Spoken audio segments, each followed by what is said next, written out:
Hi, everyone, and welcome to the first PetaPixel Podcast of 2024. We are back after our short break, and I am really glad to be back. I enjoyed my time off, but you guys were busy the whole time, though. Producing some. We got a little break. We did. We got a full week shooting break. We were still putting stuff out, but man. It was cool. I haven't done that over the holidays in maybe 10 years. So that was really exciting for me. There you go. Of course, I did also successfully get COVID during that period. So I wasn't able to take full advantage of it. But, for what it's worth, you weren't alone. I got pretty violently ill during Christmas as well. I didn't get to enjoy actual Christmas. We had to postpone it because I was sick. Oh, that's terrible. But not COVID. It was something else. And just other fun bugs. We forget about all the other fun bugs out there sometimes. I can't believe I actually dodged it this year for once. Wow. Yeah. Well, who are we?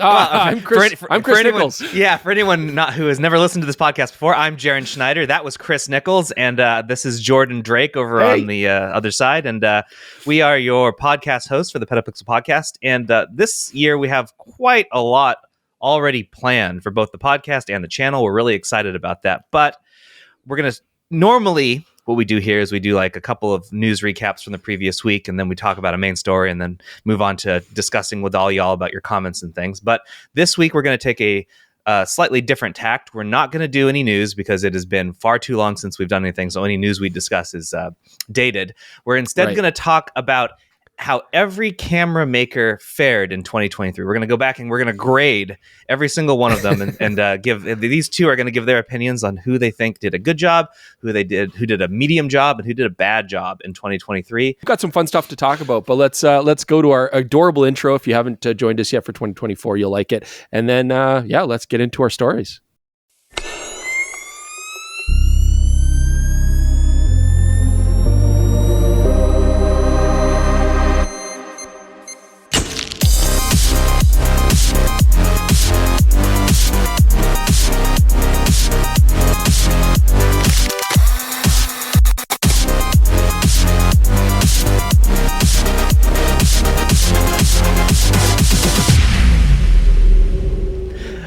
Before we get into that, though, let's give a very grateful and a happy New Year welcome to our podcast sponsor, OM System.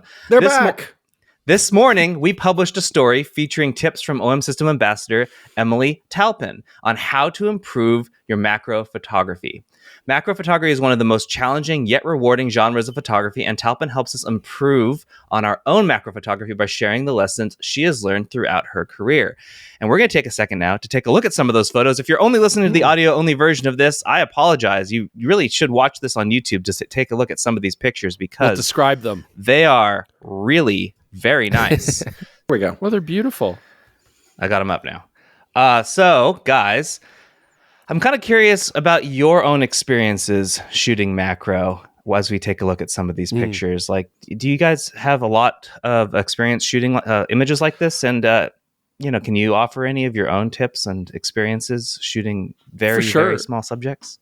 I don't do advanced macro like this. This is beautiful work, obviously very high end, very tricky, but we have absolutely dabbled because we review a lot of macro lenses. So getting into the gear, getting into the focusing rails, and I do enjoy it. It's a fun kind of photography. I personally rarely go past 1-to-1 life-size reproduction, and this is going well beyond that.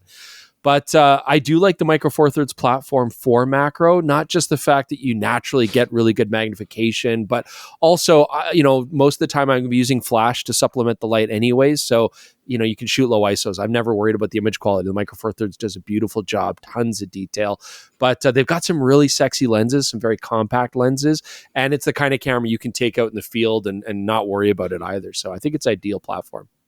Yeah, it's also really interesting. One of the most recent OM lenses is that 90mm macro, which actually gets you 2-to-1. Generally, if you're looking at macro lenses, and that's actually a 2-to-1, so equivalent to a 4-to-1 reproduction ratio on a full frame camera, which is really impressive. And you can throw extension tubes on that. So, it is an excellent system for that. But looking at so much of this, really cool extreme close-up stuff. I also really like that the stabilizer is very good. I mean, if at all possible, I would try to use like rails and things like that to control your focus, but sometimes you'll just get lucky in the wild, and having like a really good stabilizer is really important in those situations, not just for the sharpness of the image, but actually to compose with it. If you've ever tried using an unstabilized macro through an optical viewfinder, it looks like a roller coaster. It's terrible. So that stabilizer does also make a big difference there. Well, I have very little personal experience shooting in macro. So I think of all of the types of photography out there, the ones that I tend to just really enjoy the most is macro, because I have really no skill at this, and I can really just appreciate how other people are so much better at it than me. These are really good photos, I have to say. Sure. I'm just like, every single one of these I could look at for extended periods of time to just really see all the detail. So it's super neat. You should read Emily's tips today on PetaPixel by visiting the link in the video description below, and make sure, after doing so, to check out the full line of OM System cameras and lenses by visiting explore.omsystem.com/PetaPixel. Thanks again to OM System for sponsoring the PetaPixel podcast. Okay, let's start talking about camera makers and how they did last year. So what we're going to do is we're going to go over Canon, Nikon, Sony, Fujifilm, and then slightly deviate and go L mount, because that's a lot of other companies that are all kind of involved there doing the same thing.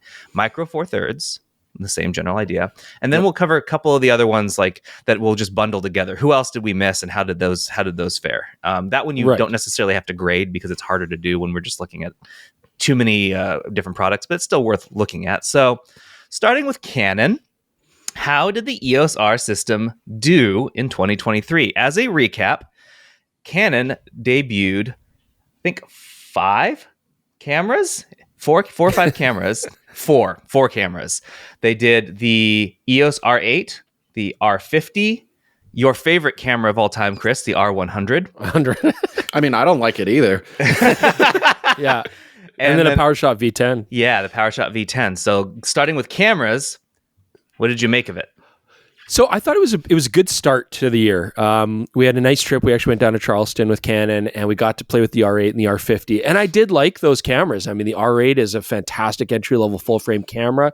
I feel actually, honestly, Jordan, you were shooting video on that, and I think it had some nice features. It's fantastic. It's an R6, basically. Yeah. Yeah, it was really good for the dollar. I really like the R50, the APS-C camera. I think really because with the telephoto lenses, I was getting that extra distance. It proved to be a really nice autofocuser. You know, they have the latest algorithms, and so they're lightweight, affordable cameras. I enjoyed using both. And of course, Canon always have excellent ergonomics. They feel good. I don't know if they got a lot of, not press is the wrong word, but I don't know if the market really bore fruit for them. I haven't really heard of a lot of people jumping over the R8 or the R50 since we saw them back in spring. Yeah, I feel like the R8 has to be doing well. I just think that's such a compelling package at that point. Yeah. I would love to know that. Yeah, I feel exactly the same way. Like the 50, I was also quite impressed with. And that should be Canon's entry level to the R mount, in my opinion. Yeah. Because, the next 2 camera launches were... frankly, I didn't get a chance to use the V10, but I didn't want to, based on what I saw there. And the R100, I mean, we've harped on it. It can take a nice picture. It's designed for people stepping up from a smartphone, and it doesn't have a touch screen, a flippy screen, silly. All the advanced autofocus stuff, no charging through USB, like everything people would expect in a modern electrical appliance isn't there. Yeah.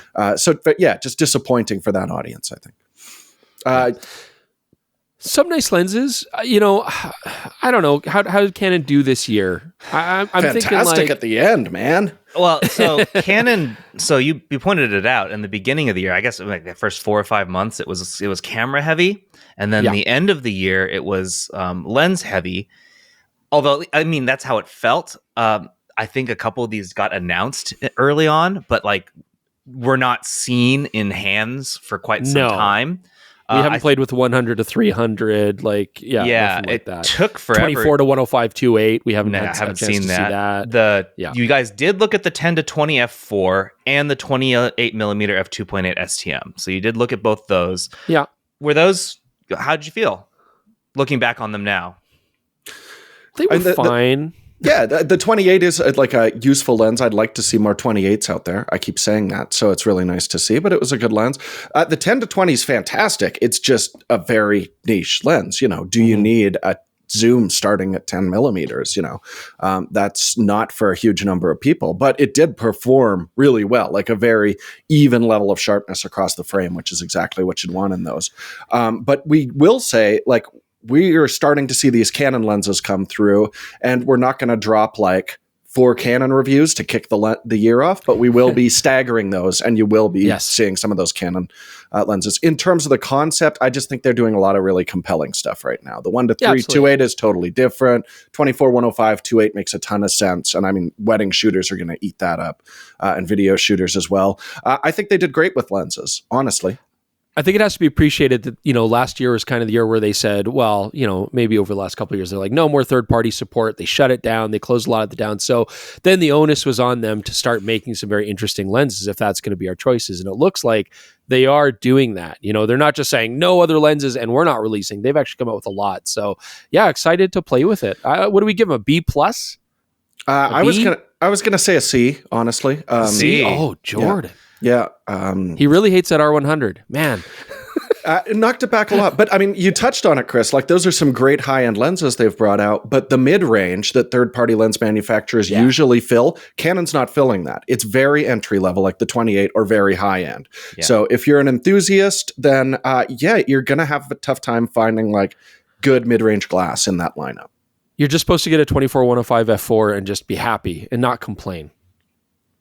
Don't put up a stink about it. I'll say I agree with the issue that people see is that it's not that there's not interesting lenses available. It's that the lenses that people necessarily want to buy and use and can buy and use are still not necessarily that approachable, or they don't exist.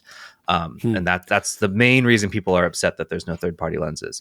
I think that C is also warranted because there's nothing high-end from Canon and bodies. We were really expecting an R1. We were expecting an R5 Mark II. Neither of those came out. I wasn't expecting an R1. I didn't think it was coming. You knew. You're the one. You're like, calm down, Jordan. It's not going to happen. But this C's a low grade. C's a low grade. So yeah, a C from Jordan. You're going with a solid B. Mm-hmm. Jeremy Gray, who did his write-up on this, which we're basing this podcast on, gave them a B-. So right, Jeremy's a very smart man. So there you go. Yeah. Okay, moving on. Let's talk about Nikon in 2023. So Nikon started the year strong with the Z8 and kept that train rolling with the ZF later in the year. They did several lenses as well. A lot of them are telephoto zooms. They also did the plana. I can't say it right no matter what. I don't know what we're still. Jury's still out. I think we're going with plana. So let's start with your thoughts on their cameras. The two that were announced in this year, the Z8 and the ZF. Sorry, the Z8 and the ZF. Thank you. Jeez, every time. I mean, Nikon's had a killer year. The Z8, of course, is huge. I think everybody and their dog gave it best camera of the year. Pretty much every publication. What else do you say about it? It's an affordable camera given what its capabilities are. It's basically borrowing pretty much everything from their flagship camera that you'd want. It's smaller, lighter weight. It's a fantastic camera. I think people are probably sick, honestly, of hearing about the Nikon Z8 anymore. Yeah, absolutely. Just such a huge advantage for video shooters as well. Like, the Z9 was not a perfectly designed body for that, where the Z8, just having the smaller one, it's really cool. I want to touch on the ZF because I was very surprised by that. I was thinking it was going to be a Z6 Mark II in a fancy wrapper, essentially, but they introduced a lot of new technology. It really gives us an idea of what the Z6 III is going to wind up being, I suspect. I would have loved to have spent more time with it, but I mean, if you're not willing to pony up for a Z8, that's the best Nikon body for video right now as well, which is really interesting.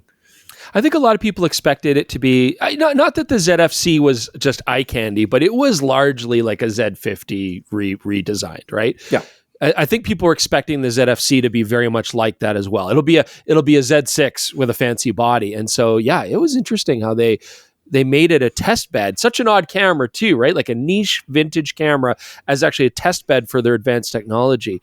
But kudos to them, and it's been received well. I think that's the other thing is people, they were waiting for this full frame. I enjoyed using it. I mean, I thought it handled beautifully. It really does capture that feeling and that aesthetic of using the vintage camera, but at the same time, I didn't feel like I was hamstrung in any way. It was a very capable camera, great stabilization. The focus was good. And I love the black and white button. I mean, that right there won it for me. Just to I can see we're going to be talking about that a little bit later. I would just love to see a line of like vintage inspired lenses released alongside of it. That was something I was expecting that we didn't see. I mean, they have a couple of them out there right now. They've got a 50 mil and 28, I believe. You can also get in the classic version. You can see why when they released the ZFC and they were coming out with these vintage inspired lenses that were everybody's full frame. Like, well, why are they full frame? Like, why are you doing that to us? Like, oh, you sneaky. There you go. That's exactly why they did it. Yeah, because they knew it was coming. So I do want to mention in the United States, and I don't know about Canada, but in the United States, there's no sales information from anybody. Nobody says how well any brand is doing. But in Japan, very common.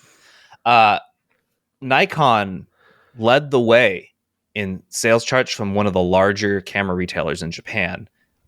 It was in order Z8, R6 II, and ZF were the top three most best-selling cameras of 2023.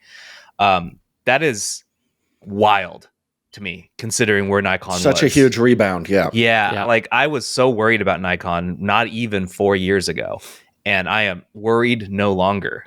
They are. So you were asking, like, you think the ZF is selling well? It absolutely is. It sold out of multiple colors and from multiple retailers a couple of times last year after it was announced. So they are not having a problem moving product. What about the lenses? I think it's doing okay locally. I mean, of course, our source is the camera store here in Calgary, and I mean, they've sold some. I don't know if it's been gangbusters, but as a sweeping stereotypical generalization that I'm going to make about our country here in Canada, we don't like fun stuff when it comes to cameras often.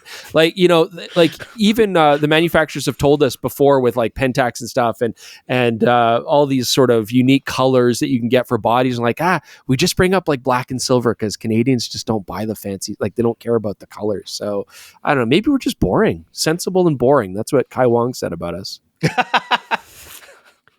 How about lenses? How did Nikon's lenses do this year? What do you guys think? Lots of, I mean, they did a good job of filling up some DX lenses, which is nice. We didn't really play with those a lot, hey, Jordan, but like, it's nice to see because a lot of manufacturers seem to be ignoring their DX cameras. And so it was good to see that Nikon's still doing that. Finally, that DX 35 millimeter equivalent you've been pining for, Chris. Yeah, I don't want to touch it. But kudos to them for pleasing 95% of the population. And then telephotos. Their telephoto game's been killer. I mean, that I had a good time with. We played with a few of them. The 180 to 600 zoom, very nice. The 135 plana. I mean, that's a gorgeous lens. We actually just did an interesting video. You'll want to subscribe to the channel if you haven't already, because we're going to talk about that shortly. But the plana is nice. The 600 6.3. It's so compact.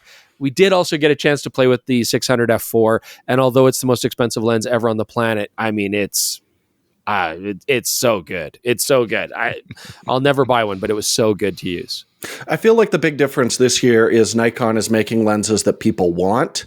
Like the sales are definitely reflecting that. I feel like it was a lot of like bragging rights lenses earlier on, focusing on having like their 2.8 trio and everything like that. Now they're doing like compelling mirrorless only designs that you just can't find anywhere else. I would bet a lot of people are buying the Z8 just to be able to use like the 600 and 800 millimeter primes. That new 180 to 6 is beautiful and the least expensive in that class of the first party manufacturers. They're just, doing a very good job, especially telephoto. They're doubling down on that, and I think it's smart. 85 mil 1.2, like, normally when a company is kicking out optical lenses, they kind of hold back on some of the more niche products, but Nikon's like, no, here, take a 135 1.8, take an 85 1.2, take these big telephotos, here's some DX stuff. So, I mean, you got to give Nikon an A+.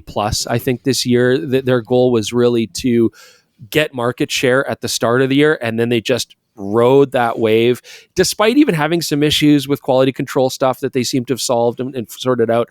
I think they got to be proud of themselves this year. It's been a killer year for Nikon. A+ is not an actual grade, by the way. The highest that grades go is A. Oh my gosh. Like The people in the comments, Jaron, but I never expected it from you. Jordan, thoughts? I'm going to go A minus this year, just because I feel like they really left the entry level. Like I would love to see, a Z5 replacement, something in the APS-C with new technology, or even, like if you don't love the retro handling of the ZF, I would have loved to have seen a Z6 III released alongside it, if you prefer that more modern design. But in terms of glass, full A. But because of the bodies being a little higher end, I'm going to go A minus. But a great year for Nikon. Very hard grader. Because I'm a tough prof, man. See me after class. Oh, just the worst. Oh, man. I mean, what else can you expect him to do? They've already done so much. He said what he expected. Too much. And it's a lot. So, okay, A and A minus. Just so you know, Jeremy gave them an A. Yeah. All right. Because A plus is not a... It's not a grade. No, A plus is not a grade. Let's go move on to Sony. Sony did as Sony does a lot. So let's go over their cameras. What cameras did they release in 2023? The A9 III, by the way, does not count as a release in 2023. That is an announcement, not a release. Though you can touch on it if you'd like, because it I played with one. I mean, it really capped quite the year for them. But I think it started with the ZV-E1. Don't you love that camera, guys? Do you still use it? No, it makes sense for a lot of people. I don't love shooting with it. But there's a lot of people it will make very happy. The other big camera, of course, the A6700. And, as I look back, so first of all, I really enjoyed shooting it. I mean, I think the sensor's great. The focusing's fantastic. I mean, it's a killer APS-C camera, good video capabilities. So there's a lot to love about that camera. And when I look back on it, the only thing that kind of throws me off is it's still in that sort of classic A6000 body. And I'm not... how do I get this across? I have no problem with it, right? I think a lot of people always equate this to it's the Toyota Tercel for university students in the 90s, right? It's not sexy, but it works and it gets you there and it doesn't fail. It doesn't break down.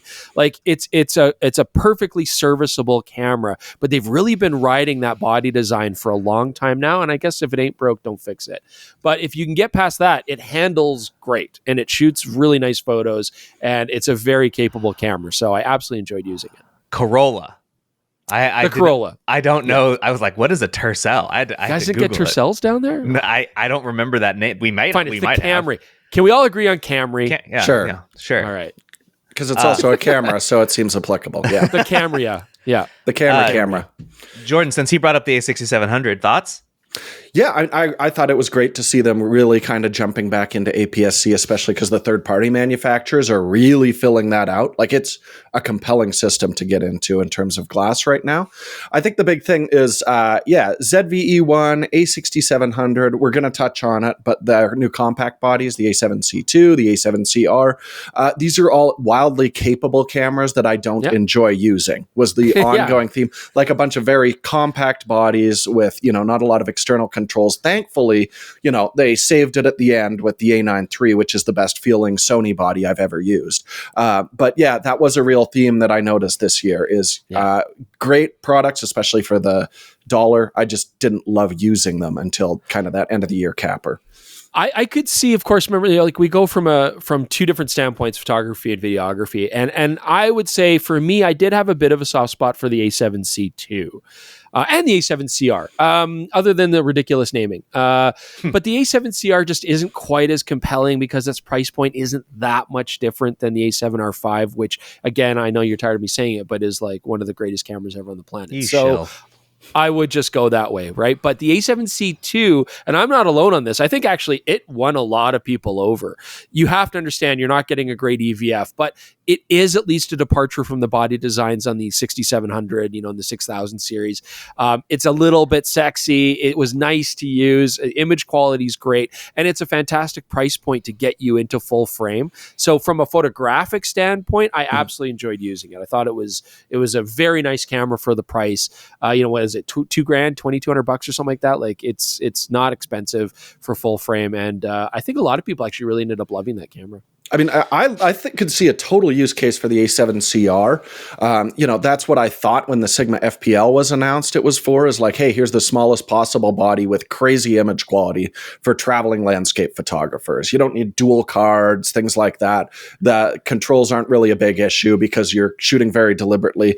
And this camera checked that box way better than the FPL ever did, having a mechanical shutter, EVF, that kind of stuff at a similar price. I think it makes a ton of sense for like traveling landscape. Oh, absolutely. Man. No, A7CR. Man, so all Sony cameras follow the 5 fundamentals, one of which being compactness. So I don't think that there's an issue as far as size goes. I think the A7C II makes a lot more sense. You guys have forgotten about a camera they announced. You haven't mentioned the ZV-1 Mark II. Yeah. Our worst video camera of the year winner. I felt like it was such a weird step, one step forward, 2 steps back. Like the focal length makes a lot more sense for vlogging, but they took the optical stabilization off the lens. You enable digital stabilization, you've got basically the same wide angle we had last year. Like it's just such a confusing series of compromises on that body. And for most people, I'm recommending just grab a ZV-1 1 Mark original. It's just going to make more sense, and you can get a really good price on them right now. So it was a confusing, just like the name, confusing intro. Confusing. Yes. I'm struggling. But Sony, they despite that camera, they win it all back by releasing the 20-70 f4. That was one of 5 lenses they released. So they have 5 cameras and 5 lenses. I mean, it was a busy year. Sony does this every year, though. It's not uncommon for them to be exceedingly busy. And Jordan, you complained that Nikon didn't run the gamut of, entry level through pro. Yep. You could argue that Sony did. Yeah, and that will be reflected in my grade. Okay, well, before we get to that, then tell me what you think of their lens releases: the 20-70, which you and Chris love, the 51.4, the 70-200 f4G, the 16-35 f2.8 GM, fantastic, and then the 300 mil banger. GM. All of them are great. Yeah, they're all great. Yeah, I would say this has been the best lens launch year I've ever seen from a camera manufacturer. And like you were saying, something for everyone. That 20-70 is going to be a huge mass market thing. That 300-2.8 is going to, I would say some people will jump to Sony for that lens if you're shooting indoor sports and stuff. So fantastic lens lineup. I mean, they have a huge lens lineup already, right? So it really, and of course, all the third-party support. I mean, we've always harped on that being one of Sony's strengths, is that you have so many lenses to choose from. It can get intimidating, I'm sure, but you know that if you buy into the Sony system, there's going to be something that meets your needs and that meets your budget. And, even if you want quirky stuff, and it's killer. I mean, I'm sure we'll talk about it, but like the Sigma 14mm is a fantastic lens. We love that as well. So it just goes to show that the brand, it's smart, where you build your own line of lenses. People love them, but you have support for other manufacturers, and it really pays dividends when it comes to giving people that security. Like, I can buy into the system and I'm not going to feel like I'm missing out in some way. The 20-70 won me over. I love any lens that can make it so I don't have to carry extra glass. I love that. I think f4 lenses are really coming into their own now because people are realizing it's fast enough, and in most cases the cameras have great low light performance. We don't really have the same thanks to ISO improvements over the years. F4 is IBIS, great. Come on, right? So it means you don't I mean, I never go wider than 20 mil, almost never. So it's a lens where I can just have this one lens cover all that ultra wide and regular range. It was sharp. It was compact. I love the 300 mil, also sharp and compact. Kudos to them for now finishing their G Master trifecta and having a second version of the 16-35. Like, it's all so good. They've just updated Do you think everything. Chris likes Sony, Jordan? I just chill. It's not that I want to. Oh, unbelievable. No, I mean, it's really hard to, like, what do we criticize? Yeah, exactly. Yeah. I don't love how those small bodies feel, but let's do grades. Go ahead, Chris. Yeah, give them a grade. Yeah, so I still feel like Nikon really came out with a splash and did the market share thing and stuff. Sony is always consistent, so I'm going to give them like a healthy B+ this year for sure. I was going to say B+. Oh, you guys agree? So on that note, Jeremy scored them overall an A-, and he basically says that the lenses really carried the bulk of that score. Yeah. Because even though Sony released a lot of cameras, only a couple of them are even worth really entering the discussion. They were pulled down by cameras that probably didn't need to be released or weren't very good. So A- from Jeremy, but you guys were harsher at B+. Would you agree though that it's being strongly pulled by the lens lineup? Absolutely. Yeah, 100%. Yeah. And I mean, are we counting the A9 III? I mean, he does not. He does not count the A9 III because it's not available. Sure, right. But at least, Sony is still showing that. The thing you got to remember is if anybody ever says anything about them negative, they don't get mad. They actually take that to heart and like, we're gonna show. They get mad as well. Well, Matt, okay, but spiteful, really spiteful. I've been in the key, room. Right? Yes, exactly. Very spiteful. Antagonistic. They've got like little guy personality of like, I'll show you. To the benefit of the consumers, because man, do they ever? They're like, fine, watch this. Like everybody's like, oh, Sony lenses suck, and they're like, well, watch this. I am curious what they do with that, because I'm sure the feedback for their compact, like the ZV-1 and ZV-E1, did I get those names right? I still cannot remember the names of these cameras correctly. It's so ZV-1 and ZV-E1. So they obviously got feedback on those, because like you guys and everyone else will tell them. Do you think that they're going to take that feedback and do something positive with it in the next year to 2 years? Or are they just going to let these go away? No, I think they're selling. I just don't think it's, for people who are photography enthusiasts or, shooting professional video. It's for people who want to start a YouTube channel, and it's going to make, we said in our videos, it's going to make those people very happy. Yeah. When we're trying to shoot a documentary in the bright sun of a dude taking off in a jet, then no, a ZV-E1 is an annoying camera to have in your hand. Okay, that's enough on Sony. Let's move on. Let's talk Fujifilm. Fujifilm 2023 was also quite good. They had several new cameras, although they weren't necessarily as a large number of them as there were from Sony. So give me your thoughts, like the XS20. What else do we have here? Maybe the GFX 102. Yeah, like the highest end and that entry level. We're kind of missing that mid range. They really filled that out last year with all the the XS2 or XH2, XH2S, and XT5. So yeah, they needed to address these two areas.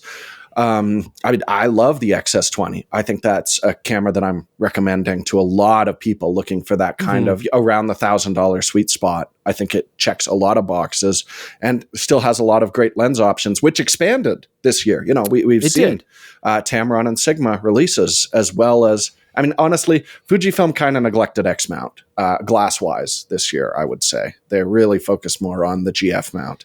But third parties really did step up to fill that hole, and the XS20, I would suspect, is selling very well. I may have overspoken. I said several when that is incorrect. They launched 2 cameras this year. Yeah, there's just the XS20 and the GFX. Yeah, the XS20 is fantastic. They already have a lot of lenses, so it's tough because we don't want to. If we're just talking about this year, I think other manufacturers have done more exciting stuff, right? More lenses, a lot more. And you're right, Jordan, like Fujifilm had a big year last year. But the XS20, super affordable. They already have lots of good lenses. The GFX, I really want to play with that Tilt Shift 30. I think there's been a lot of fanfare about that. I haven't had a chance to get we just barely got our hands on a GFX 100 version too, right? Like that took a lot. But I was skeptical about that camera, and playing with it, I was actually pretty blown away. Like the new body styling is beautiful. There's still some handling things I don't love, but for the most part, it handled really nice. Image quality, of course, is always fantastic. The autofocus is getting better. And if there's any controversy about that camera, I feel like it's still just based on what Fujifilm was kind of marketing it as. It's self-inflicted. Yes. Yeah. I was can we do separate grades for Fujifilm's marketing department and then their engineering? Because those are two different topics, honestly.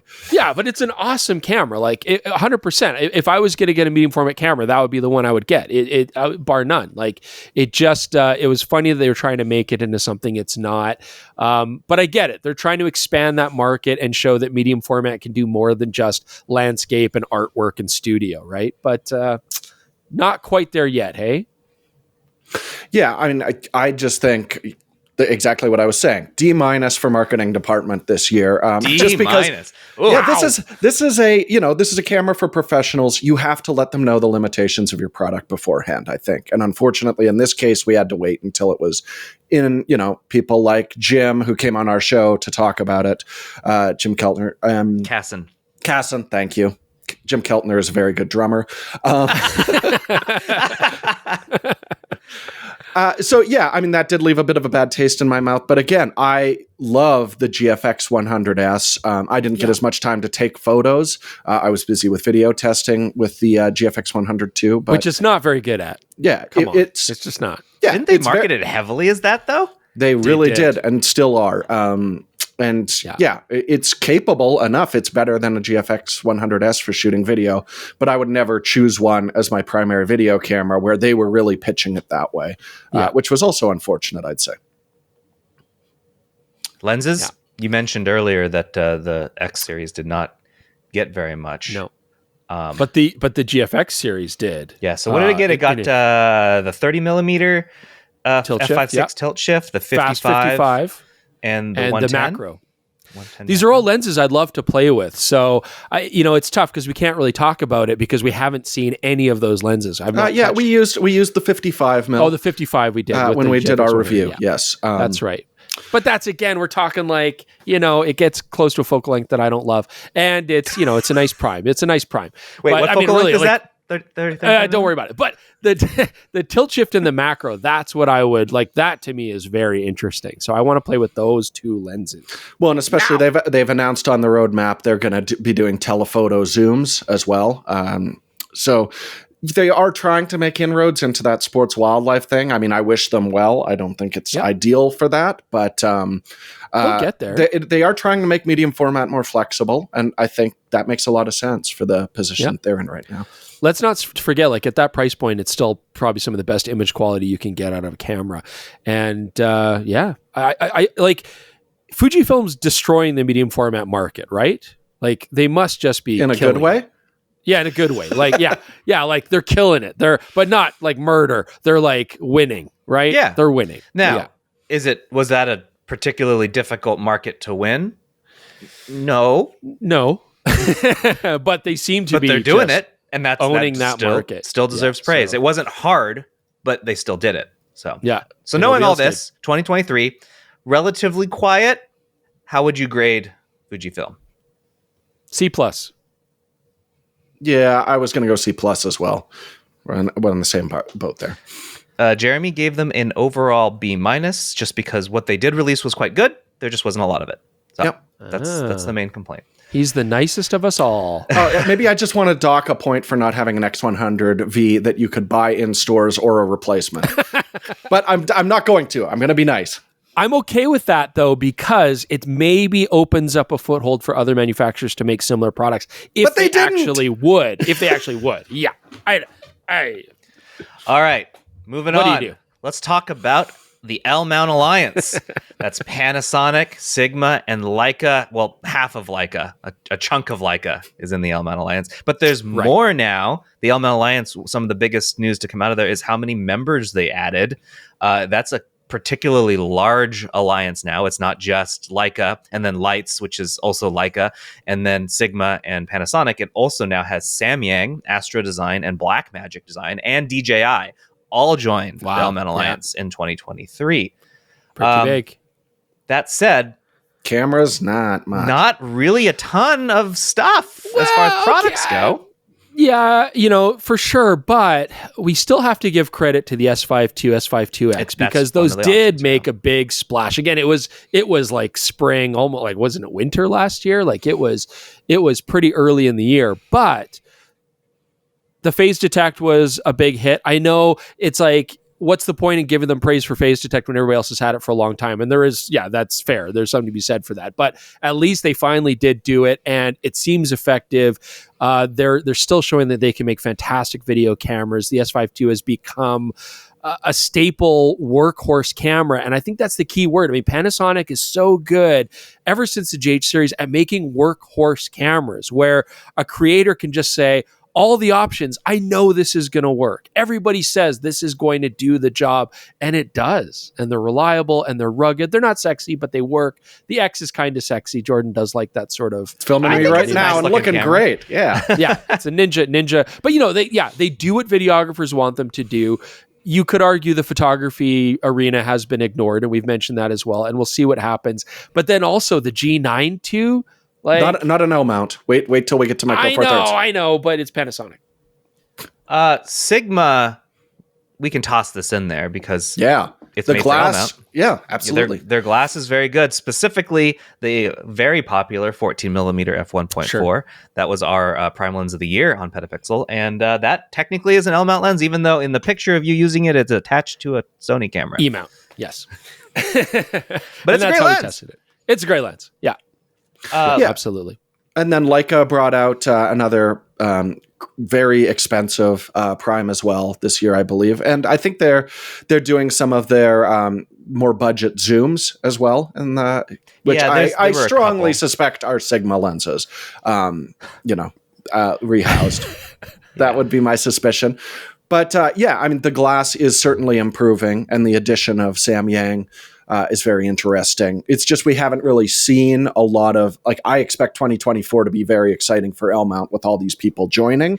We just haven't seen stuff from them all yet, which is also going to impact my grade a little bit. But I mean, we talked about, shooting that Blair doc, wrestling with the ZV-E1, but then, the S5 II was my comfort camera throughout that entire shoot, something I could just lean on, know it's going to work well, really reliable. You even made Jared fall in love with it. Jared even fell in love with it, yeah. Mm-hmm. I did. We are forgetting one L mount camera. It's a Blackmagic camera. Oh, the Blackmagic Cinema Camera 6K is a full frame L mount camera. That's right. We didn't get our hands on that one.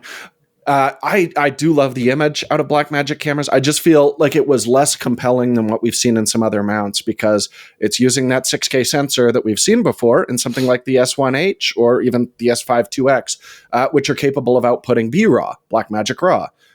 So I just feel like, yes, it's nice to have it all integrated. If you're working in Resolve, you're going to be able to shoot that right to card. But it just didn't introduce anything really that we haven't seen before, if that makes sense. Yeah. I think it's a year of, the thing is you have to look at it from the lenses, and frankly, it can get pretty confusing because there's so many manufacturers now making lenses for L mount. We did see a ton of primes.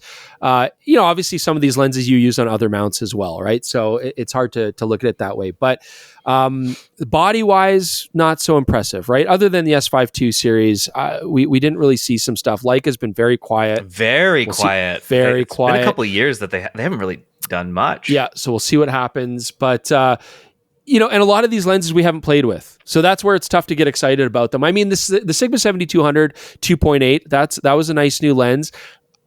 I still don't, it's a good lens. There's nothing wrong with it. I still think there's better options out there, though. In L mount? Just not in L mount. Yeah. Not in L mount, no. Yeah. Yeah, exactly. I think it makes a lot of sense for L mount because the other option was that big, very expensive Panasonic, which is a gorgeous lens, but it's nice to have a less expensive option. 100%, but it's still so for L mount, yes, it does make sense, but compared to other lenses and other mounts, still not quite there. So we'll see. When's Tamron going to join the L mount alliance? That's what I want to say. That was in my predictions. I'm very curious. I think this will be the year. Yeah, I'm wondering if they can, like we mentioned in that video, Sigma and Tamron pretend the other one doesn't exist. So it's Sigma's like, don't let them join. We don't want them in Tamron a group. doesn't even acknowledge the L mount alliance. It's like at all. So let's grade them. How'd they do? I would still, I'm kind of going a little bit lower. I'd go B- C+ only because some of the lenses are very good. I mean, the Sigma 14mm was fantastic, but nothing really blew me away in the ones that we have played with. We haven't played with all of them, so there might be some gems out there. Some of the primes were nice, they were great, and nothing wrong with them, but nothing exciting. And body-wise, it's been fairly disappointing. Yeah, I'm going to go C. And I do think next year, if my predictions come true, I think is going to be a very big year for L mount. If we see some photography focused stuff from Panasonic, we see Leica jump back into releasing hardware for it. And if we see the S2H or S1H version 2, a high end video body from Panasonic as well, that's going to be huge because I know the S1H was a big part of kickstarting the L mount alliance initially. Right.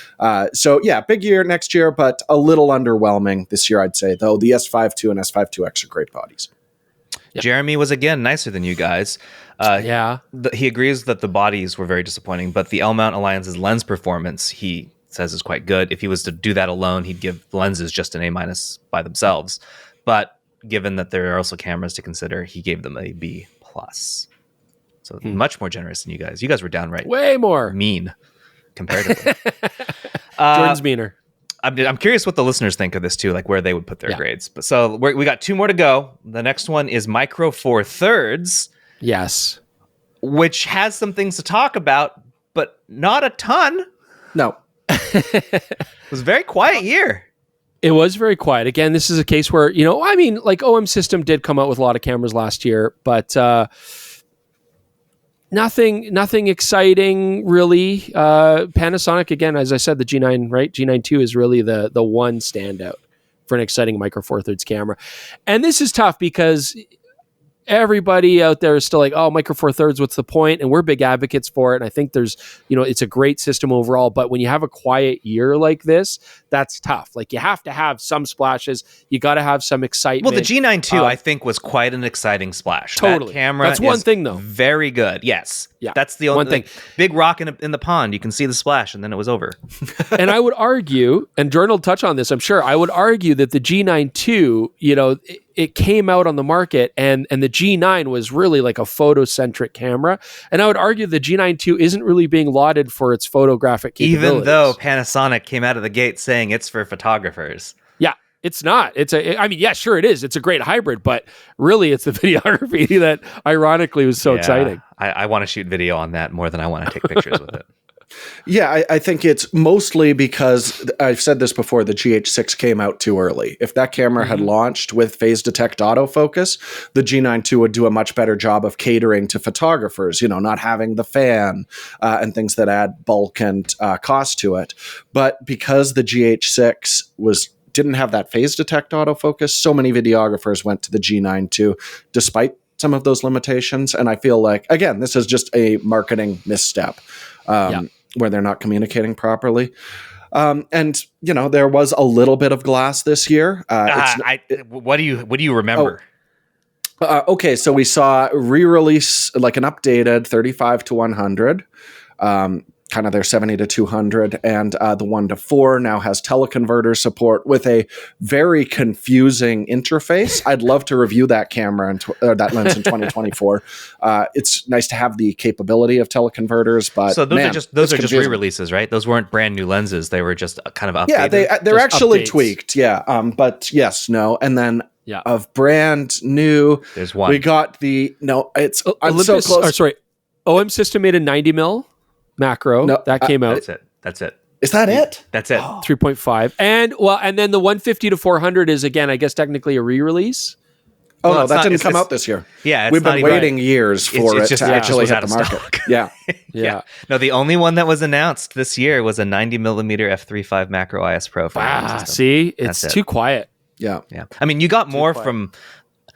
I want to say fourth party for some reason, but third party like Astrahori, Saray, TT Artisan. I mean, they made a bunch of manual focus lenses that happen to be available in Micro Four Thirds, but I don't tend to count those as that. Yeah, and Sigma's discontinuing Micro Four Thirds lens support too, so that's a big hit. Yeah, that absolutely. Hurts. That's a huge knock. Yeah. So, grade it. C-. C-. Lifted entirely by the G9 II. Yep. I would probably go more like a D, to be honest. Like for the entire. I think the G9, because the G9 II is exciting, but it's exciting to videographers, and it's a nice camera. Maybe I should play with it more for photography, but it's so quiet. Stay away from it. Yeah, I know. You won't even let me touch it. So that's the whole point. You might change what a button does or something. That would be terrible. Chris, how do you feel that Jordan actually wants me to use the G9 II, but he won't let you touch it? Yeah, no, it hurts really bad. It stings, and it's like paper cuts with lemon juice, and I don't know why. But he's that's people are again. I love his button arrangement. It's just so good. I don't want to talk about it. So D+. No, D. I'm going to go solid D. I mean, D. if we're looking at all the other manufacturers looked at so far, and we're giving them C's and stuff, and yet they've come out with like 10 products, and we're still giving C's. I mean, this is not enough. We need to see more stuff. Jordan? Yeah, I'm still going with my C-, C-. because that G9 II is a great camera. It would be in my my top of the year for sure. Jeremy agrees. C-. The quality is good, but the quantity was a bummer. Yeah. That's what he said. All right, last one, the best of the rest. These are just essentially all the things that don't really fit in any of those ones. We're talking like Pentax. We're talking like Leica M cameras. So we got a fair amount of stuff. We got the K3 monochrome. Sorry. There's an E on that because there's the Leica only M11. the Leicas are monochrome. Yeah. Leica M11 monochrome. We also got the Q3. You got the M11P. You got the GoPro Hero 11. You got the Phase 1 XC. I know Chris loves the Phase 1 XC. And then Pentax had those two 50 millimeter lenses as well. Those are all in there. Tamron had a 70 to 180 f 2.8. Killer lens. So all these things. M11 monochrome was this year as well, wasn't it? Yeah, I put that in there. Yeah, you mentioned that. There was just a lot. There's just a lot of other things that weren't in the traditional mount. So this one, I'm not going to ask you to grade this. Just give your general thoughts on like how everyone who's not a major player did.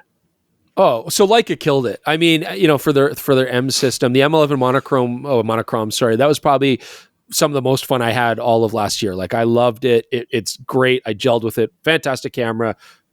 And the Q3 was also nice. Like the M11, not like the M11P. There's nothing wrong with it. It's a very capable camera. I still love the M11, and again, it's nice to see now this certificate authenticity coming out. So certificate of authenticity, content authenticity certification. They've been including those in the box for a while now. I think the C2PA. But it's nice to see that coming out. But good for Leica. I think they had a great year. Absolutely. We just need to see some L-mount stuff. What about Pentax?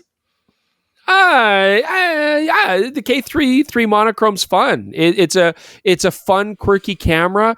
I still don't know that I would rush out to buy one just for the sake of buying one. But if I was a Pentax user, sure, absolutely. I mean, it absolutely has some image quality benefits. It can be fun to use an SLR again if that's your jam. It's like an M mount. It gives you a different experience that a lot of mirrorless users just don't have. Some mirrorless users are young enough that they may never have had that experience. So, it's nice to be able to say, oh, let's try an SLR. Perfectly good camera. Nice. It just didn't blow me. I don't like wake up at night in hot sweats thinking about that camera, but it's good. I mean, the K3 monochrome just confuses me because it's like, okay, you want to stop better tonality with your Pentax glass, get a full frame Pentax camera. Like, it just seemed silly to me that it was an APS-C body. Make a monochrome version of a full frame where you're saying like, now we're getting better black and white performance than we could have gotten previously with our cameras, like what Leica is doing with M-mount glass. That is very compelling to me. I just feel like that was such a confusing choice. Wait until you release the K1-3 and then release a monochrome variant of that. That's going to be much more interesting for their audience. So that confused me. Hasselblad also, I was surprised it was so quiet, like one lens this year, I believe. Yeah, and it wasn't even announced this year. It was announced like 2 years ago or a year and a half ago. At a time when, the GFX 100 II is just chewing up the headlines. I was surprised that they were so quiet. I didn't play with the phase camera, but it doesn't make sense to me. So I'm not going to go down that path. The Q3 is my, if I could grab a photo camera to take pictures right now, that's the one I would scoop up. No, it's I would not. love to It's spend a more GFX time 100 II. No, it's a GFX 100 II. You got too many loves. You're all over the place on this. You got to pick one. This is not a polygamist camera society. Okay, it's a Q3 then.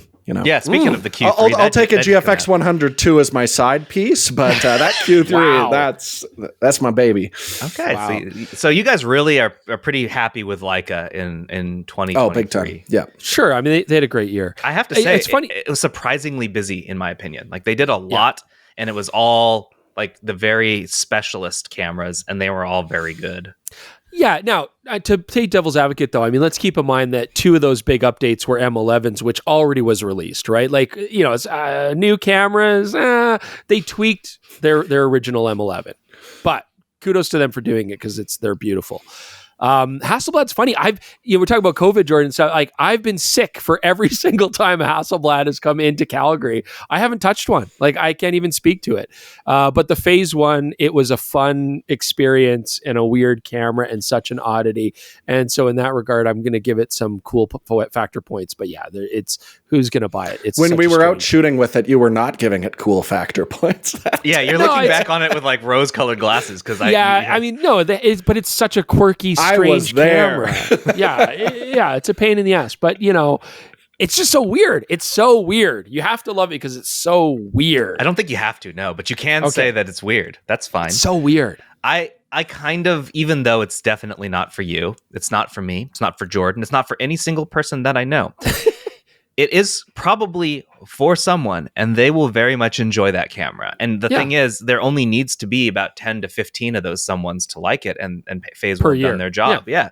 So even though it doesn't review well, someone probably is very pleased to have that wood grip fixed lens. Wobbly wood grip. The grip was bad. I'm definitely grateful to have had the experience to play with one. So that's a positive. Hey, see. One day we want to play with the XF system. That I would love to do. All right. So that is basically everything. Like I said, not going to ask you to grade it, but like looking back in 2023, that was a busy year. Yeah. I was not expecting it to be as overall busy as it was. And I'm curious how 2024 will be following that. Now, the camera industry overall has basically rebounded as best that it can. Things are looking good. So hopefully that means more neat stuff in 2024. Thoughts before we move on? I mean, a 2-year business cycle is pretty standard in this industry. So if Nikon and Sony, Canon to some degree have had big years this year, maybe next year it'll be a little bit quieter. Hopefully then we'll see companies like we talked about Fuji, L-mount, Panasonic, OM System, Micro Four Thirds. Hopefully we'll see then 2024 be a bigger year for them. But you keep referring to 2024 as if we're not already in it. Yeah, it's true. We are in 20. We're sitting in it right now. We're in the future. We always do that, right? I mean, come on. You're going to sign things and you're still going to put 2023 for at least another month, right? I'm not alone in that, right? Like that's not crazy. Jordan, any final closing thoughts? Yeah, I think it was a surprisingly good year. And we're seeing that reflected. My wife works at the camera store, and the photo business seems to be really bouncing back in a nice way. It's great to see. I do think it's going to be a quieter year for some of the bigger companies, like Sony. Canon, I'd love to see something big. But Canon really does need to do something big. I think they are getting forgotten. And I strongly suspect Panasonic is going to be big this year. I hope. I guess, yeah. I like Panasonic. All right, let's close the book on that and move on to what did you guys spend your little break from the podcast doing? What have you been up to? I'm actually going to go first because I want to show it off. It's been sitting here. I've been waiting. I mentioned to you guys that I was going to build some Gunpla during the break, and I did build many. I built like 5. But there's one in particular I wanted to show that I'm very proud of. This guy took me multiple days of concerted work to finish. Welcome to the PETA Gunpla podcast, everybody. Wow, it's got so many spiky bits. Yeah. You know what I would have done for Christmas? I would have put that on top of the tree. Oh, I mean, maybe it could have fit. Yeah. This looks like a star. For anyone only listening and those who are looking and can recognize it, this is the ZGMF X20A Strike Freedom from Gundam Seed Destiny. And this is the EX version, Master Grade EX, which was very enjoyable to build. The entire interior skeleton is like gold, and then you put the armor on top of it. So it was like very shiny, very pretty, very, very fun build. This is probably the most fun I've ever had building a Gunpla. Nice. So I'm very pleased. That's how and being sick was how I spent my time off. It really looks like just a macro shot of those burrs that get stuck to your clothes, the little nature's Velcro. That's what it looks like, is an extreme close up of that. If like burrs carried rail guns and he's got 2 of those shoulder mounted rocket systems. And laser swords. Yeah. Very cute. Sounds like golden idolatry to me. So I'm sure it's illegal in some country. Well done. Chris, your desk looks very different. It is. I changed it all up. So you may have noticed here, I got rid of the jet engine laptop which was always blocking the view. And I actually built a PC again. So it was nice. So there's a gentleman named Brent Wagner up here in Fort McMurray, Alberta, and he has a side business where he brings in computer parts. And he wanted to show his appreciation for the show. So he sent me a bunch of computer parts. And I've never done an ITX build. So he sent me like an EVGA 3090, RTX 3090, and he sent me the Gigabyte B550 Aorus I board, ITX board, some Trident G-Skill RAM, and 5900X. And I'm always an Intel guy, so this was a lot of fun. So my middle son, Noah, he loves computers. We built it together. I bought a whole bunch of stuff. I built a Terafractal case. I know everybody gets the green one, but it looks cool, and I thought it was pretty. And building an ITX system is a lot of fun because it's so limiting. I took a Dremel tool to this sucker. Like, I went at the bottom of this, Frankensteining it, because I was absolutely just hard set on, I'm going to put in an AIO, a water-cooled system. I've never done that before. It's water-cooled. So it's quiet. Water-cooled. Dude, it's water-cooled, yes. So everybody always puts like an air cooler on the chip, but you only get like a 43 millimeter air cooler with this big graphics card. And I wanted to push it further, so I bought 120 mil AIO. Nobody buys those. They all hate them, so they're super cheap and affordable. I got a deep cool, and I've modified the bottom. You can see it's on risers right now. It's supported on Olympus battery chargers, but we're gonna like 3D print something to make it look nice. But I've got the actual radiator down here underneath below because it won't fit, and I got fans in there. Anyways, and super RGB. fun. RGB, right? I got the monitor here, so this will be the new setup. No more jet engine, except when I'm on press trips with you guys. Then we still have to enjoy that. Yeah. But huge thanks to Brent Wagner for sending this up. He's a firefighter as well in Fort McMurray, and if you remember, that community last year got hammered by wildfires. Yeah. So it was really nice of him to send that, and he does a lot of work with the Boys and Girls Club up there in Fort McMurray. And these like small towns, they don't have a lot of childcare, they don't have a lot of facilities for people. So Boys and Girls Club does a lot of work. So I would definitely recommend that you guys check that out, and maybe give them some love. But thanks to Brent for doing this, and my son for helping me build it. And it's got some work to do, but there you go. Back to a desktop. Cool. Jordan, did you what? Sorry, you're not done, Chris? Should I put stickers on this? What do I do? No, you keep that. Do you want clean. a big pee-pee here? Oh, God, don't say that. No? Don't say big pee-pee. Jordan, did you? Who doesn't love big pee-pee? I'm assuming you went and saw movies. You threatened to. All right, I didn't see a movie in theaters this break, which was my entire intention, because I have a new irritating obsession, and I'm into it. I am becoming a physical media guy again. When I was younger, I would no, man, I'm doing 4K HDR Blu-rays. That is my new jam now.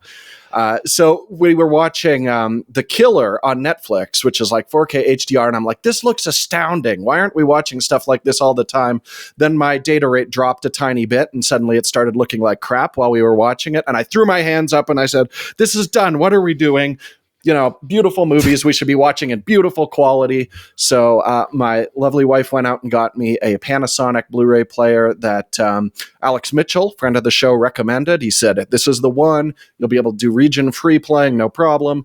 We got that hooked up. Chris, for Christmas, got me a few movies to kind of kickstart it. Interstellar has been the standout so far.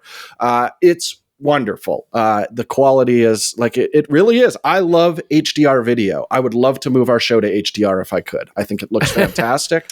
And it's an experience that a lot of, unless you're in like LA or New York, you're not seeing really good projection of HDR, Dolby Atmos mixes of movies.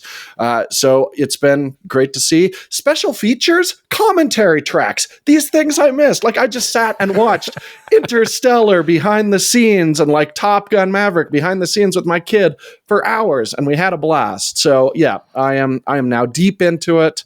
I'm going to be ordering some Criterions shortly. I just watched The Apartment from 1960 in 4K, and it looks absolutely incredible. You can count them grains.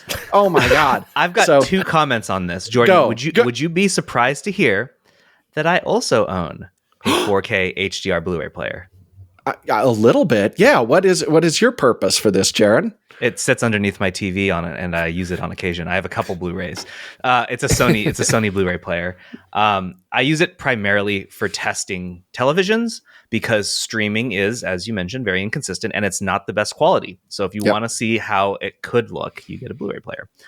Nice. the other thing I was going to say is, with all of this excellent visuals, please tell me you have a great sound system.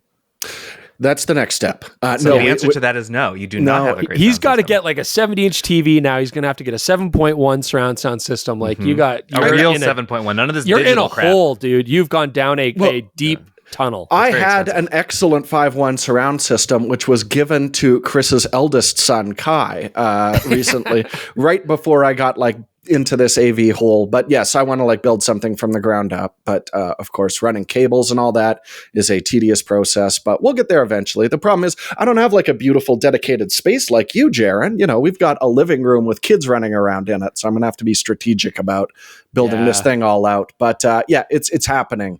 I'm in it now. And I was at a store poking through DVD cases looking to see like the quality and the special features of all of them. And it was the most like biggest dopamine hit I've had in a very long time. So I'm glad. I'm glad that you had. Well, you didn't get into the theater, but I'm glad that you at least did some movies. I'm happy with taking requests and comments for what I need for showcase discs as well. For what it's worth, also for those like different streaming networks use different compressions and they deliver differently. I find that Netflix looks quite good. Hulu looks pretty good. Peacock looks garbage. And Amazon looks the worst. Yeah, Amazon's pretty rough. So like I can fully appreciate looking at how stuff is supposed to look as opposed to like. I'm happy with VHS quality, so streaming works great for me. That's like you and coffee, where you're just like, I'll watch movies at 640 by 480. I don't care. Yeah. All right. With the last few minutes of the podcast, I do want to point out that we have a lot of questions that have been stacked up since December.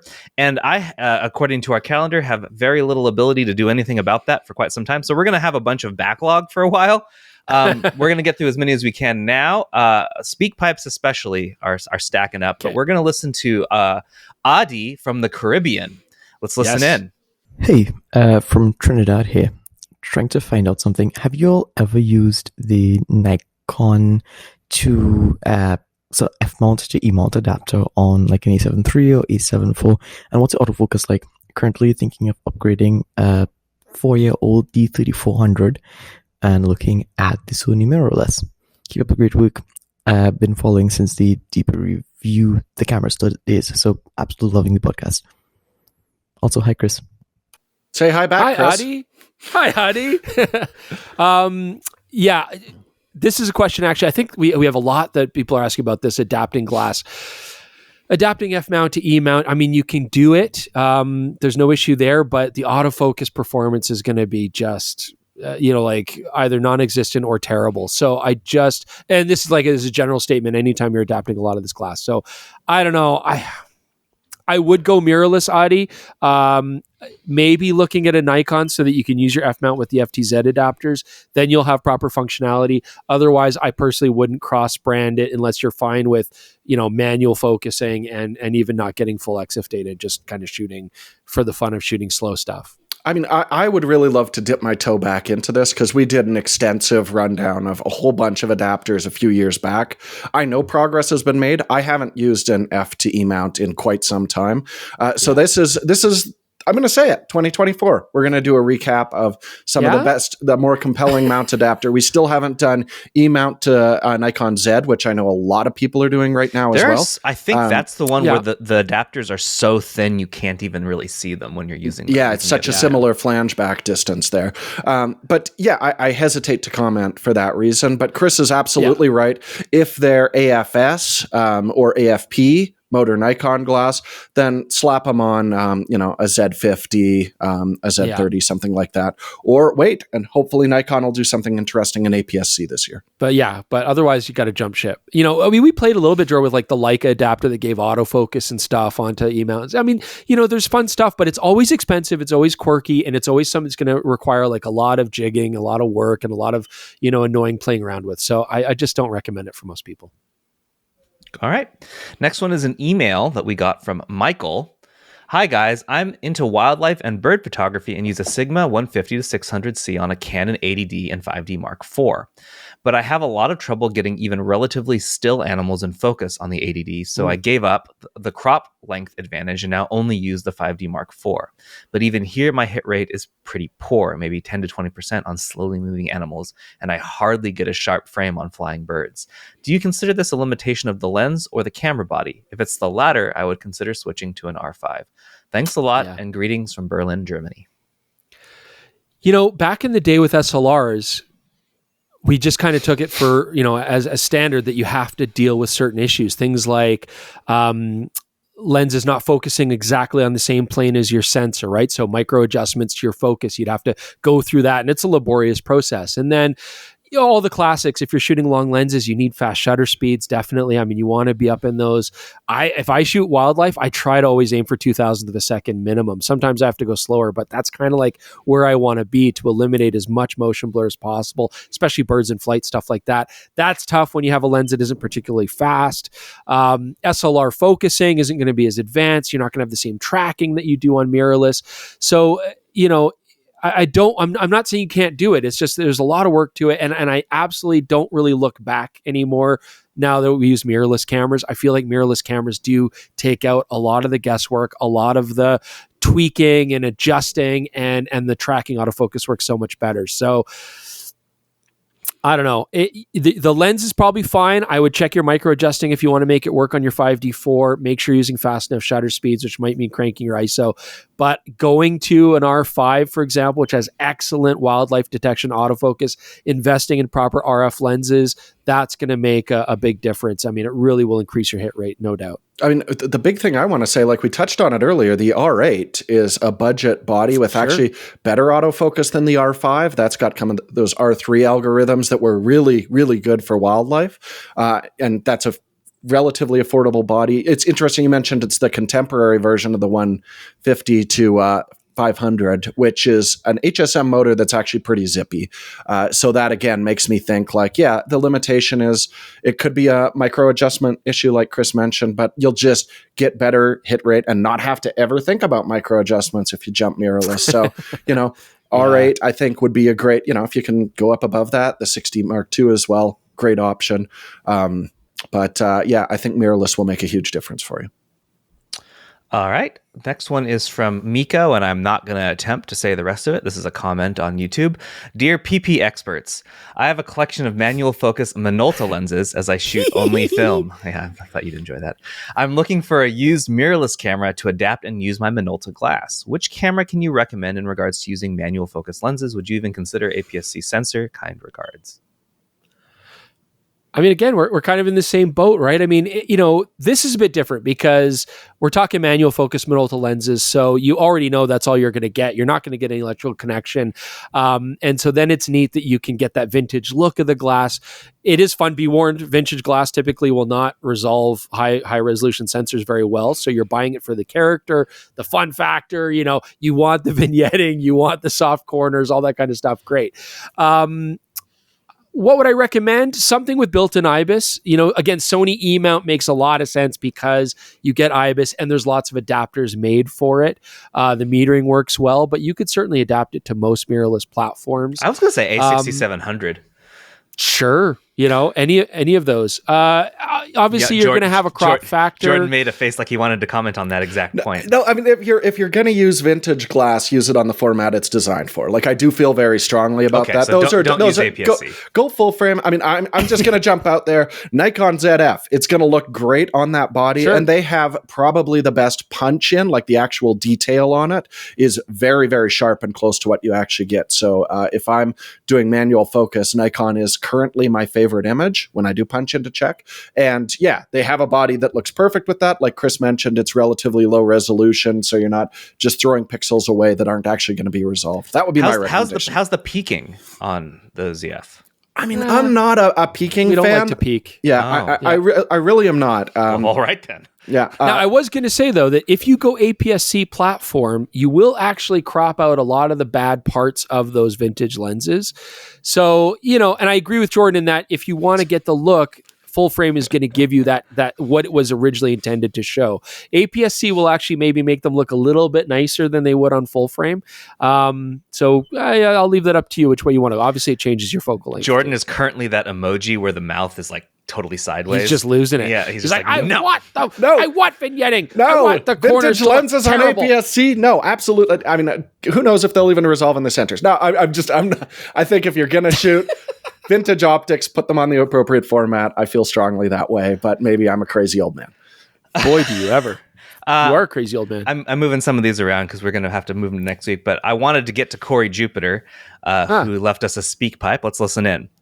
How much value do you all put on dual card slots in your camera recommendations? Yeah, so this is a good question, Corey. Like, we absolutely always mention it if it's a camera that's intended for commercial work, like weddings, sports photography, even things like wildlife and stuff, where, I mean, it's really all about having that extra security. That being said, I was thinking about this. When we do our show, I don't think I ever put in dual cards, even obviously on cameras that have dual card slots, and it's not that I'm not worried about losing stuff, but we've been shooting for a decade and a half, and the amount that we've actually lost from a bad transfer from camera to card is incredibly minor. And maybe we're lucky. We do make sure to cycle through our cards to make sure that they're still working properly. We format them regularly.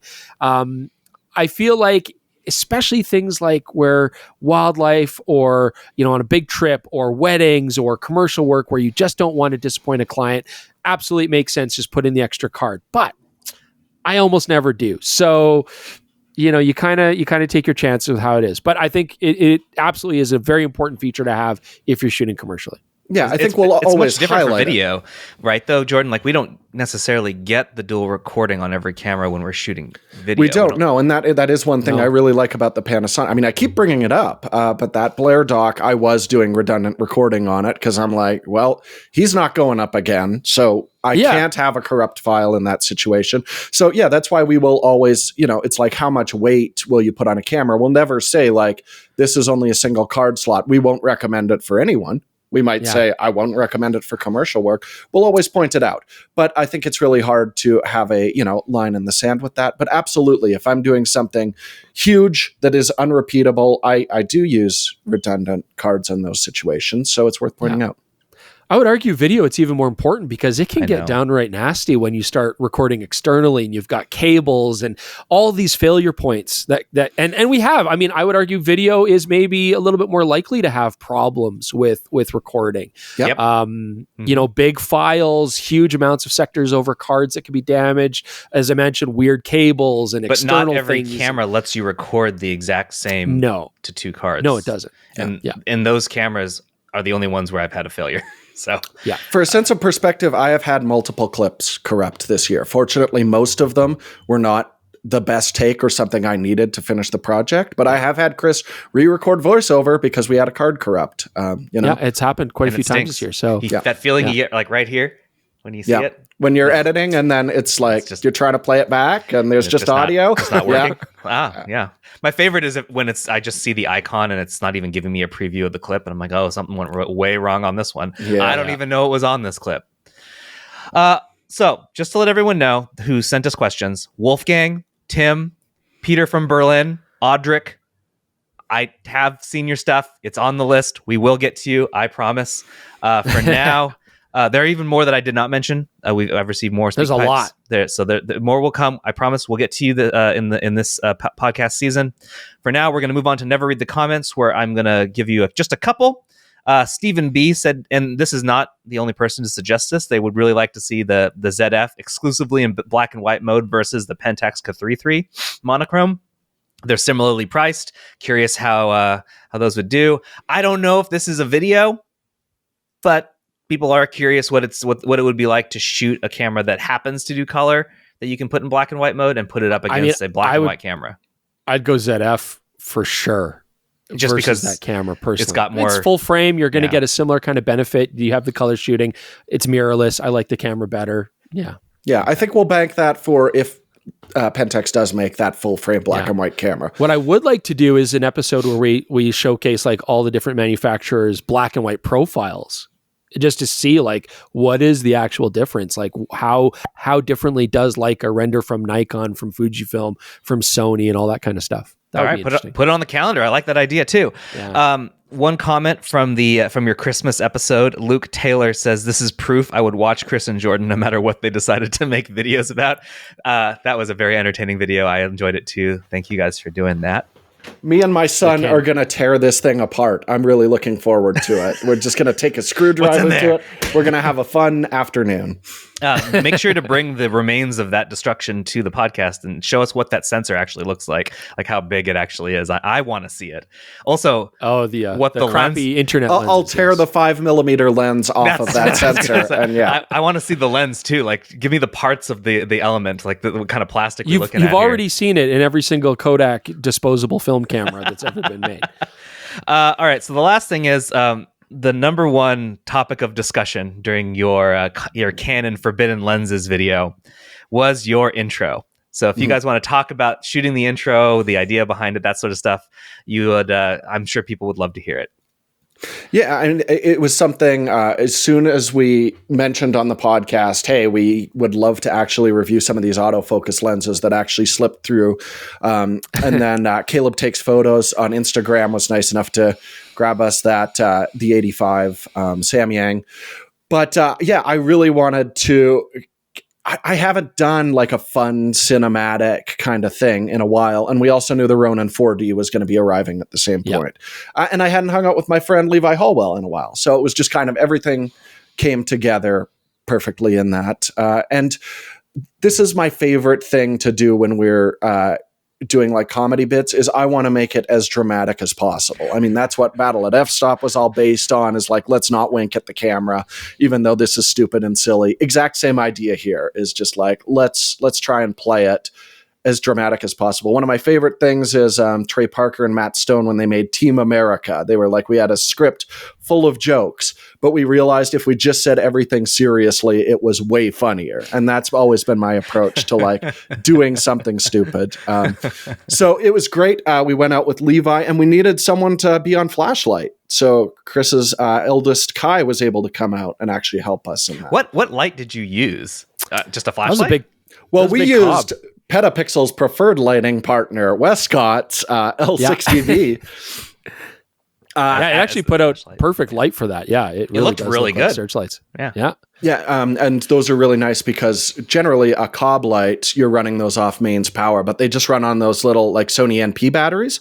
Now it chewed through them, no question, but no wires, no cables, handheld. Yeah, it worked really well. And we were able to use for our fill just a giant RGB light, and I just ran them off those little small rig V-mount batteries that, and they kept going forever. So it was fun to light stuff again. Like, I love working with an aggressive backlight. It's nothing I could usually do for YouTube because it's pretty over the top, but for that, it was a lot of fun. We got to act. You got to make your running face, which your running face. My favorite couple seconds of that is you exhausted. That was Chris's direction. Is I was like doing my run, and he's like, "No, like more like you're completely out of shape and you can't do it." And I'm like, "Great!" So now I know the dynamic we're trying to portray in this particular one. Oh, it was brilliant! It was brilliant. No, you did a great job. If you're listening and you have not watched that, you don't even have to watch the whole episode if you don't want to, but I do encourage you to do so. But also make sure to watch just that short intro. They're some of their best work. So yeah, it was a lot of fun. I would love to do like a cinematic short once every few months, just because it's fun to get out with people and do that kind of stuff again. I missed it, and yeah, it was a blast. Great. All right. Well, that's going to do it for us. Thank you for sitting through this while I knocked some of the dust off. I very, very clearly am not used to recording the podcast. I'm not in the flow that I was, but I'm glad we're back now. We have an interesting few weeks up ahead. That's all I can say. But make sure that you tune into the channel, because there will be plenty to talk about. Until then, it's nice for you to join us. We'll catch you next time. Thanks for joining us.